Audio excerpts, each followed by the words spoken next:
This is E&P Audio, a service of Editor and Publisher Magazine. Since 1884, the authoritative voice of news publishing. Welcome to the first podcast from the staff of Editor and Publisher Magazine, E&P Reports. I'm your host, Bob Andelman.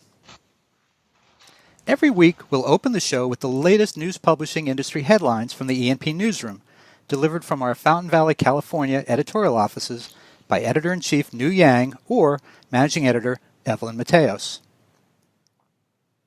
Then we'll present our main feature, an exclusive interview with a news publishing influencer.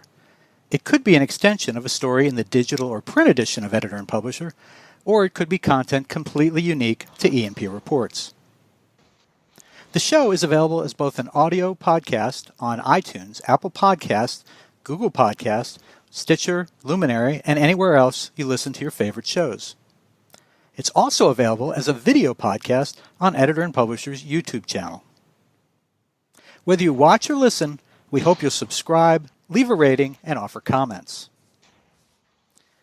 Today, Sean Wood reports from San Antonio about the shocking decision of Kroger and its affiliated supermarkets nationwide to remove alternative weekly newspaper distribution from its stores. Then, in a related story, I'll share my one-on-one interview with alt-weekly publisher John Weiss, founder of the Colorado Springs Independent. But first, here is Editor and Publisher's Editor-in-Chief, Nu Yang, with the week's headlines. Thanks, Bob. CNN reports how climate change coverage is getting a major boost in newsrooms across the country as 300 media outlets come together to elevate stories on climate crisis. New York Times publisher A.G. Sulzberger reveals in a column titled "The Growing Threat to Journalism Around the World" how a United States government official warned him of the arrest of a New York Times reporter in Egypt. Thankfully, the reporter was escorted out of the country safely due to the help from his native Ireland. In his column, Sulzberger urged the world that it was time to fight for the ideals of free expression and free press. Here at A&P, our October issue will be the first one under new ownership, and our cover story, Taking on the Tech Giants, will discuss how news publishers are taking the fight against big tech, such as Google and Facebook, to Washington.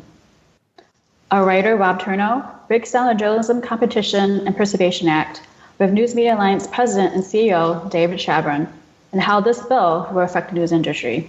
Will it support politicians in Washington help or hurt our business?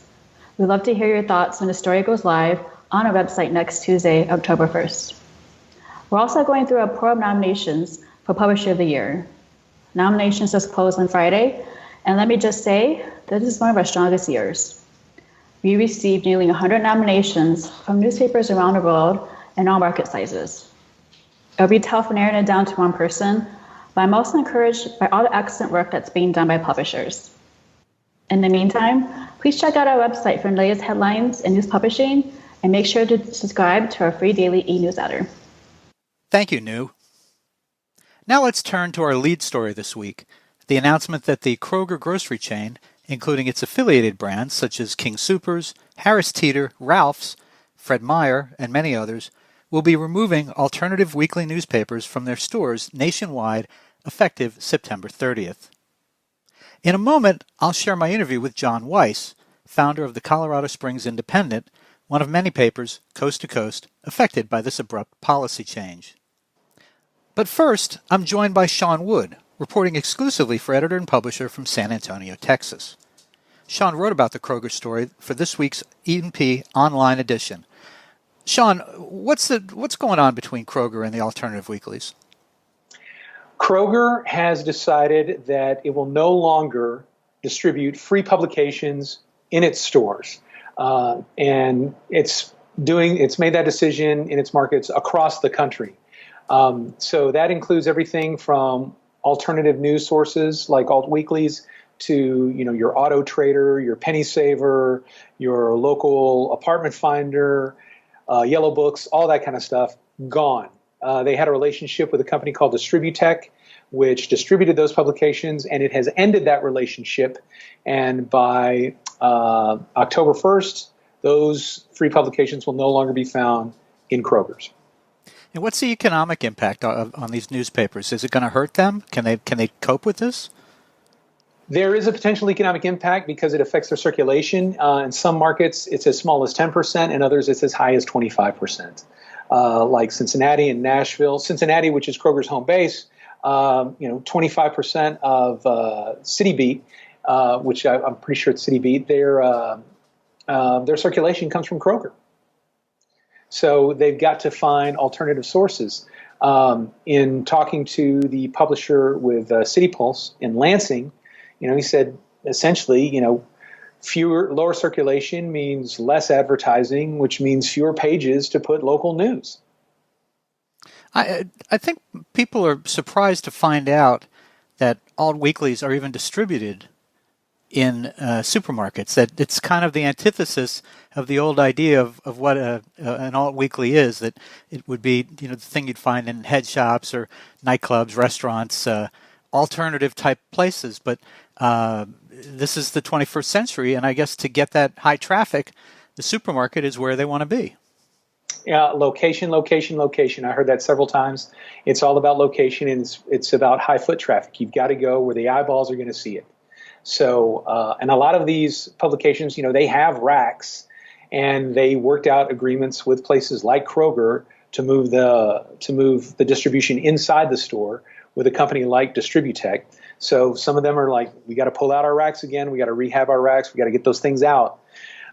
So it just adds another layer of distribution and more really work for them to get their papers out.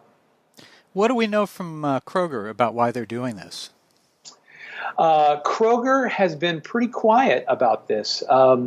The only statement has come from a spokesperson in their Delta region, which is down around Memphis, who said that Kroger made this decision because so many of the publications' readership has moved online, so customers are not engaging with these publications. However, according to the publishers I spoke with, they're distributing thousands of papers each week at Kroger. So I, left several messages with Crystal Howard, who is their chief spokesperson in Cincinnati. Never returned a single call, never responded to any of my emails. So, I wanted to pose that question to her, but never got the opportunity. So we've given Kroger multiple opportunities to respond, and we certainly would have given them plenty of time and space here. Yes. Yes. Have any of the papers indicated to you that their circulation in the stores was down? None that I spoke with. I spoke with Memphis, I spoke with Colorado Springs, and I spoke with Lansing, and, they all have strong circulation in the Kroger stores. And, is this going to, can they replace the circulation? Can they find other places to go, or are they going to just lose this? I mean, they're working to find replacement locations, trying to work out deals with convenience stores, with maybe other grocery chains, with other nightclubs. But, that's not the real issue. They'll find places to distribute these newspapers. The issue is you're cutting off access to a lot of people who count on these publications, who are looking for it in Kroger. And they're going to go into their Kroger after October 1st, and it's just not going to be there. And it's going to be a surprise to them. And for people who, may not have the transportation means to get, to travel around town to find these things, they're not going to be able to find it. I mean, it was a valuable source of information for people who maybe don't have the budget to subscribe to the daily paper, or who don't have the means to have internet access to get their news online, or, maybe can't travel to the library every day to go look at a newspaper online. So, this was another source of information to people, an independent source that they're going to lose out on. And as we wrap up, were there any particular stories that you heard from the publishers you talked to about individual impacts, or how their situation might be different from city to city? Just that, there's a letter writing campaign, which I know you talked to John Weiss about in Colorado Springs. There's a very large public outcry there. In Lansing, the city council passed a resolution urging Kroger to keep the City Pulse in their stores because they publish public notices there. And in Memphis, they've also had a letter writing campaign. People want their independent papers. And so, we'll see. It seems like a corporate decision. Not sure if they can make any difference on the regional or local level, but here's hoping. Absolutely. Well, folks, listen, you can read Sean Wood's entire story online exclusively at editorandpublisher.com. Thanks for joining us today, Sean. Thanks for having me, Bob. And now, here's my interview with Colorado Springs Independent founder John Weiss, who will talk to us about Kroger's action and how it's likely to impact his newspaper and what he and his company are doing about it. John, how did you first learn of the change in the Kroger policy towards weeklies? We heard rumors from some other alternative news weeklies that that Kroger's National was going to no longer allow their papers in. But we did not hear from Distributech, which is the company that we use that controls the newspaper racks at King Soopers and Kroger's across the country. They let us know September 3rd at a meeting. And they're taking the papers out of their stores when? It's at different times. They've already taken some papers out. In Colorado Springs, we're told that our last day is September 30th.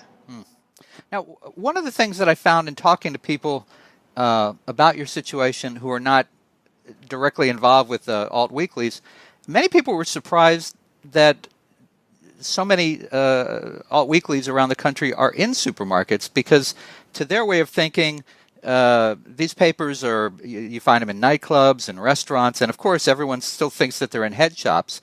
But this is the 21st century, and it seems that Kroger stores, especially nationwide, have been very important to your distribution. Well, for us, we've been involved in the Kroger stores or King Soopers stores since our launch in 1993. For the first 10 years or so, we had our own racks there, and we moved lots and lots of papers. Then they put us in a free newspaper rack because they wanted to consolidate the space. But we have trained over 17,000 people a month pick up our papers at King Soopers, a little over 4,000 a week. But it's different people every week. The trick of the alternative newspapers is if you pick up the paper, you're going to read it. If you're not going to read the paper, don't pick it up because it costs us 20 cents to print it. So all our papers get read. And King Soopers and Safeway and Albertsons and lots of other places are great pickup spots because they have so much traffic. Our rule of thumb, for every 10 people who pass our rack, one person picks it up. And so we want to be in high traffic locations, and King Soopers is the largest area grocery store. And so in terms of number of stores and the number of papers we pick up, it's about 10% of our circulation. So and one of our frustrations is King Soopers will refuse to return our calls, our emails, our letters, and we're trying to get their attention. And what the local store managers have told us is the only people King Soopers will listen to is their readers. Is their shoppers. Can we change that? So the only thing that they'll listen to is their shoppers. And if enough shoppers say they want to do anything, whether it's keep this brand of soup or be able to pick up free publications in general or our paper in particular, they'll listen. So we're going to be launching a campaign next on the 18th, asking our readers to ask King Soopers to allow our papers to remain in their store. I saw that I think one of your counterparts elsewhere in the country had asked if their newspaper was a brand of soup, right? Would they drop it if it sold less than other soups, or would they continue to carry it?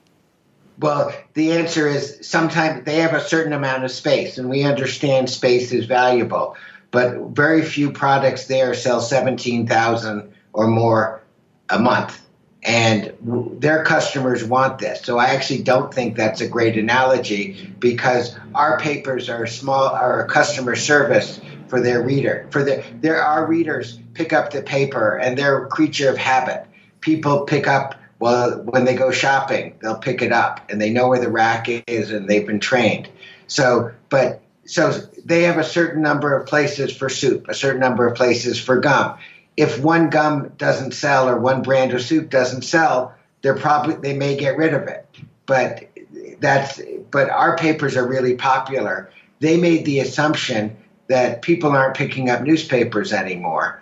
And one thing nice about King Soopers is families. And, most of our readers now are in their 30s, 40s, and 50s. They grew up with us. Most of the 20-year-olds read us online. But the people 30s, 40s, 50s, and 60s like a tangible paper. We were the internet before there was an internet. We were a free source of news. People like it. The daily paper, because the daily paper has gotten a lot more expensive, it used to be a dime or a quarter. Now it's $2. And so a lot of people, and not only that, the daily paper is a lot thinner. We find a lot of people like the convenience of a weekly paper. So our readership is strong, and we just want to maintain it. And we think Kroger's and King Soopers has made a mistake. And it's, they have, tens of thousands of products. So we're just saying, they said, we want to hear from customers. If our customers want it, we want to listen to our customers. We'll allow the papers to remain in the store. Well, yeah. John, I want to ask you in a second what your plan to respond to Kroger is going to be. But first, tell me a little bit about what you and your fellow publishers around the country think happened at Kroger that caused this, that brought this about. Here's what we believe happened. A consultant came in. They hired a consulting company to come in and said that they need to reduce the clutter in their stores. And our racks, because that's the agreement we have, because they're so popular, are in fairly good locations. So they've gotten rid of several different types of options. I heard from a daily newspaper, they're no longer allowed to sell subscriptions on the weekends. They used to have tables. But they're trying to clean up their stores. And so they looked at anything they weren't making much money on. And they said, get rid of this, get rid of this, get rid of this. So we just think they went too far. And so we're hoping that they will reconsider. Do the weeklies, do you guys pay any kind of a slotting fee to be in the stores? Distributech, which is the national free company, pays King Soopers a space for all the free newspapers. And then they run some real estate publications. And so they put theirs there, and then they sell space in their racks to all the free newspapers. This prevents the local manager deciding which papers to include and which papers not. So you pay a fee? By far the largest locally owned newspaper in the Pikes Peak region. Mm-hmm. And so we're a real newspaper. They have a few other real publications, but most of them are things like Yellow Pages or in Colorado Springs, the Christian Business Directory. But we are a real newspaper. And so does the Colorado Springs Independent pay Distributech a fee? Yes, we pay a fee of hundreds of dollars a month to be in King Soopers. Okay. And we also do the same for Safeways. And then are you are the newspapers at the exits, or are they somewhere else in the store? Every store is different. We try to get them as close to we want to be as highly visible as possible. I'm told that Hershey's Chocolate made their fortune by bribing the store manager to put their candy and only their candy by the checkout counter. And as a result, their sales skyrocketed. So it's location, location, location. And we need high traffic locations. We're at 875 other locations around the Pikes Peak region, but most places move 25 or 50 papers. We're willing to pay for King Soopers because they have such high traffic. And let's talk a little bit about how you're responding and how other alternative weeklies around the country are responding. First of all, you guys are in contact with each other, but we're not able to organize a national response, I guess because this has happened so quickly or because there's so many of you? We are coordinating, but we decided that we need to each do our local campaign, and then we're going to unite. But one of the issues we have is we publish 8 newspapers in our company, so we're all the time on deadline. And so we don't have a lot of time. Elections are coming up. We have a big philanthropic campaign where we raise money for nonprofits, and it's our best of season. So we are really busy. So we've been coordinating. The paper that we're coordinating closest to is Lansing. They got their city council to pass a resolution, and their mayor signed it saying, please, Kroger, please let us back in. And we're going to copy that technique here. We're getting politicians of both parties to do something similar. Every paper does it differently. In Omaha, they're having a petition drive. We are asking people to go either sign a petition or go into the store and just give a coupon, which we're putting in our paper next week, to the customer service desk or talk to the store manager. And we believe we'll have hundreds of people do this.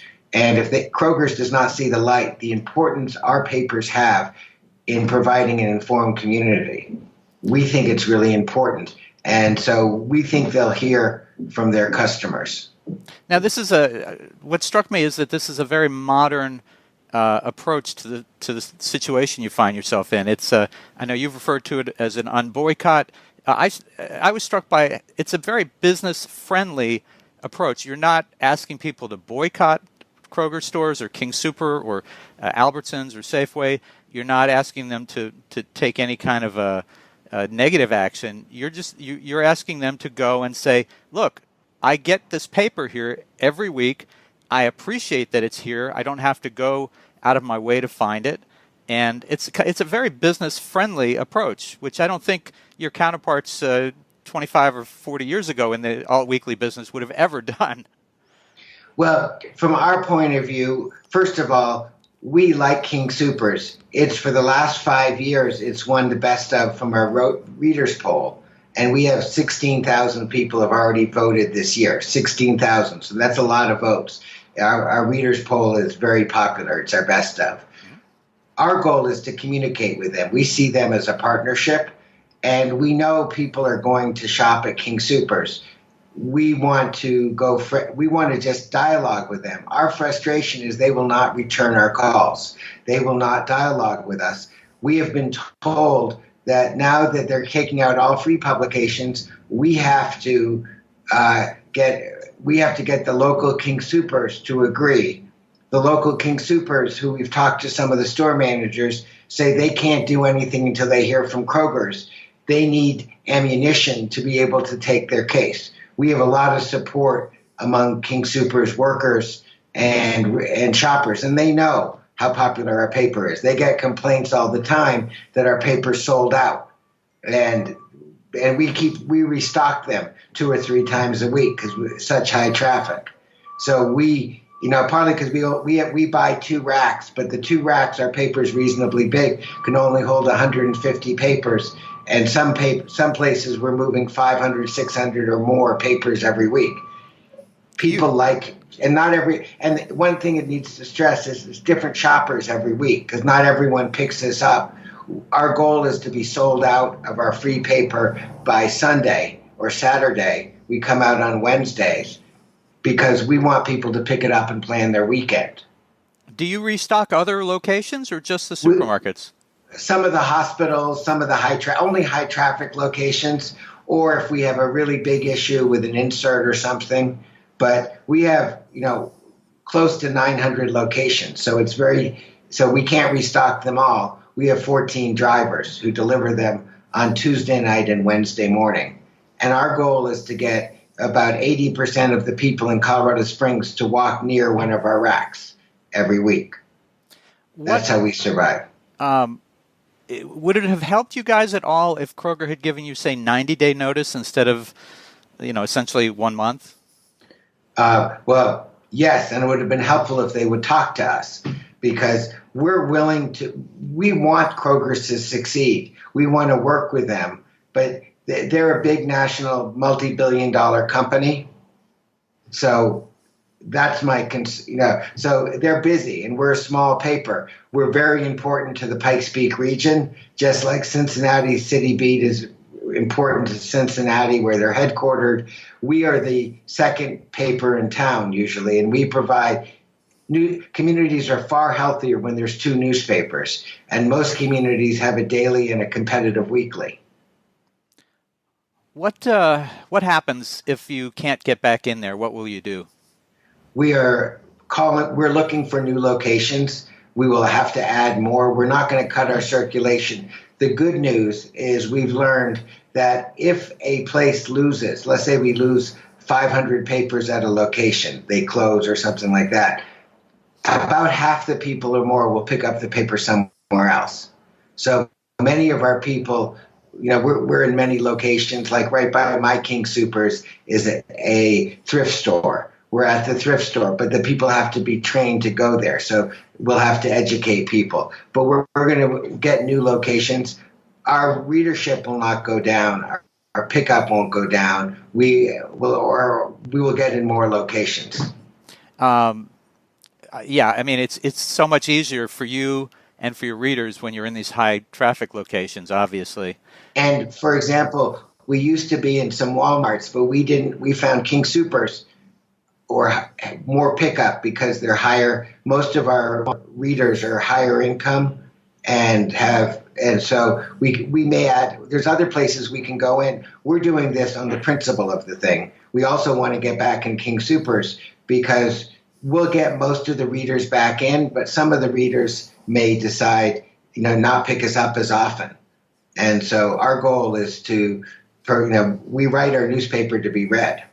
Of course. And one of the things you're doing is devoting your September 18th cover story to this and editorial. Do you want to talk a little bit about that decision? Yeah, so thank you for asking. We're writing an editorial about why King Soopers kicked us out or is planning on kicking us out. It's going to be in the King Soopers on the 18th and around the areas. We're going to let people know where else it is, and we're asking people to contact King Soopers. Either sign a petition, drop a coupon off at the King Soopers, or talk to a store employee. And we believe if they can't see the light, they'll feel the heat from their customers, and we anticipate they'll contact us. But they refused. They're just too busy. They're just, this is a decision that was made, I don't know how long ago, but we found out about it September 3rd. And so it's the only way we can communicate with them. And we're calling it an unboycott because we're not asking people not to shop at King Soopers. We're saying, if you're going to be shopping at King Soopers, let us know. We did this one time before in 1999, I believe, when they asked us, when 3 people complained about some ads in our paper, and we had people reach out to them, and they wouldn't talk to us then until we had our readers reach out, and then they called us and let us back in. John, if Kroger does not come around on this, it sounds like you are determined to not have this impact your business, your model, your circulation, and your advertising. Is that pretty much the way you're looking at it? It's a blow. We've had blows before, from one of our largest advertisers went out of business. We've had blows before when we had printing problems. This is just a blip. It won't impact us because most of the King Soopers shoppers will pick us up at other places. We're at Safeways. We're at some natural grocers. We're at some other markets. So most people will see some of our other racks and pick it up. We want to stay in King Soopers because we've had a 27-year relationship with them. And, more than 750,000 people pick up a paper. 17,000 times 12. More than 200,000 people a year pick up our papers there. But we print out, it's 10% of our circulation. It's important. We think they'll change their mind. If not, we'll move forward. The people will still want to read the paper. They just will have more difficulty finding it. But we're everywhere. some of the smaller papers will be harder hit, and some of the papers that have, like there's a couple of papers that have 20% of their circulation in King Supers, partly because King Supers is even bigger in their markets. And so we really want to reach out to them. And hopefully they'll hopefully our readers will respond. And if our readers respond, then King Supers will listen. Our goal is to make this a win-win. And we're happy to let other real publications in. We're things that are real shoppers, we're neutral about, but this is a public service. And in this day and age of media consolidation, and, we need local news. And it's hard, unless, our trick is that readers like the paper and advertisers like the readers. So the more readers we have, the more the ads work. So we are going to increase our circulation. We're in a fast-growing Western city, so there's lots of places, but we may have to replace the 14 Krogers or King Supers with 40 or 50 other places, but we can do that. So our circulation and our readership will not suffer. We'll just have to invest a little bit and work harder. All right. John Weiss, founder and chairman of the Colorado Springs Independent, thank you for joining us on the E&P Audio podcast. My pleasure. Thank you for your time, Bob. Thank you, John. And remember, you can read Sean Wood's exclusive story at editorandpublisher.com. Thanks so much for joining us on this initial E&P Reports podcast, and I hope you'll join us again next week and every week. Bye for now. This is E&P Audio, a service of Editor and Publisher Magazine. Since 1884, the authoritative voice of news publishing.